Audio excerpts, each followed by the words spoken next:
इस बार जो safe score की उम्मीद आप कर सकते हो बच्चों, जैसे आपको पता है कि पहले 100 मार्क्स का पेपर आता था, तो 80 मार्क्स, यानी अभी जो 2021 की भर्ती गई है उसमें जिसके 80 मार्क्स है, जनरल में हो, ईडब्ल्यूएस हो, कोई सी भी कैटेगरी में हो, किसी भी स्टेट में हो, तो 80 पे एकदम सेफ है, उसको कोई निकालना नहीं। क्या को तो 80 पे बीएसएफ हो, सॉरी एसएसएफ मिल जाएगी, एनआईए जैसी जॉब मिल जाएंगी आपको 80% पे। पर पेपर में थोड़ा दम था पिछली बार, है ना, थोड़ा सा दम था, ऐसी बात नहीं है। तो अब अगर उसी लेवल का पेपर आता है, उसी लेवल का पेपर आता है, तो इसका मतलब 80% वाले का सिलेक्शन हो गया तो बहुत बढ़िया से हो ही जाएगा, फाइनली बहुत अच्छी जगह हो जाएगा। सीआईएसएफ तो श्योर है, एसएसएफ नहीं मिल पाई जनरल वालों को तो सीआईएसएफ मिल जाएगी।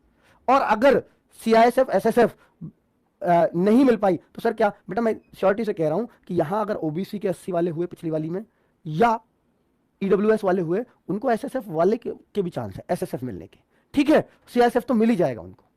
तो ये बहुत सारे बच्चे पिछले वाले भी कह रहे हैं कि सर मेरिट पर वीडियो बना दो, किसको क्या मिल सकता है, तो ये जवाब है उनके लिए। तो अब मैं आपको बता रहा हूं 80% पे अगर मिल गया सिलेक्शन पिछली बार, ठीक है, 2021 वाली बार कह रहा हूं मैं, पिछली बार एकदम सेफ है वाला 2021 भर्ती में। अब अगर मैं बोलूं यह भर्ती है 2022, इस बार जो एग्जाम में टाइम था वो भर्ती आई थी जुलाई में, एग्जाम हुआ दिसंबर में जाके, तो आराम से 4 से 5 महीने मिल गए थे, 4 महीने तो आराम से मिल गए थे। यहां क्या मिला है, एकदम झटका लगा है, लोगों को डेट दी गई दूसरी। पिछली बार क्या था, मार्च की डेट थी, फॉर्म आई जुलाई में, और इस बार क्या हुआ, पहले तो और लेट हो गए, तो लोगों की तैयारी मार्च के हिसाब से थी, जुलाई तक तो और भयंकर कर दी। इस बार क्या हुआ, पहले मई जून में एग्जाम होगा, दिया था कैलेंडर में एसएससी ने, फिर दे दिया कि आपका एग्जाम कब होना है, मार्च में एग्जाम होगा, और अब दे दिया जनवरी में एग्जाम होगा। और फॉर्म तो यार 30 नवंबर तक लास्ट डेट है इनकी। तो सोचो ना, इस बार मिल रहे हैं सिर्फ 2 महीने, और वो भी हर बार घटा घटा के।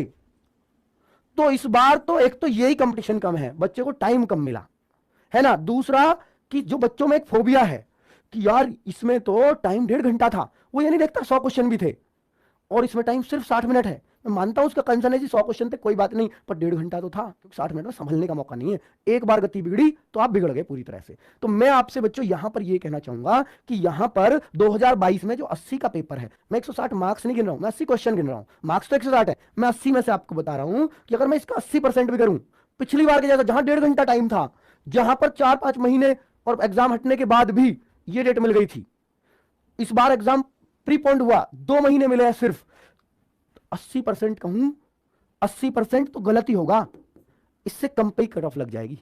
क्योंकि इस बार तो इसका मतलब ये समझ लो कि 80 में से 64 मार्क्स एकदम सेफ होगा। अगर पहले जैसा पेपर आया तो इससे भी डाउन जाएगा, 60 भी सेफ हो सकता है पिछले बार जैसा आया, पर चूंकि टाइम घटा है तो पेपर का लेवल थोड़ा सा आसान जरूर आएगा, ठीक है, ये हम मान सकते हैं। बात आ गई समझ में? ये सॉरी क्वेश्चन बेटा, क्वेश्चन मार्क्स नहीं, क्वेश्चंस की बात कर रहा हूं। 80 में से 64 क्वेश्चन, क्योंकि मैं पिछले वाले एनालिसिस से बता रहा हूं, अपने पास से कुछ नहीं, वैकेंसी ऑलमोस्ट बराबर है, बहुत ज्यादा अंतर नहीं है, फर्क नहीं है, ठीक है। पहले पर पिछली बार एक बात थी, 12 गुने फिजिकल के लिए पास हुए थे, इस बार 8 गुने फिजिकल के लिए पास होंगे। सर ऐसा क्यों है? तो फिर तो कट ऑफ थोड़ा सा बढ़ेगी, तो बेटा फिजिकल के लिए तो बढ़ेगी, फाइनल तो लगभग उतनी तो वैकेंसी है, तो फाइनल तो वहीं जाके टिकेगी। तो हम तो फाइनल की लड़ाई लड़ रहे हैं, हम फिजिकल विजिकल को नहीं देख रहे, ठीक है। बात आ रही है समझ में? तो आप अपना टारगेट 65 मान के चल लेना कि 80 में से 65 मार्क्स जरूर करूंगा, ठीक है। 65 पे आप पूरी तरह सेफ हो जाओगे। ये हिंदी राज्यों की बात कर रहा हूं मैं, जो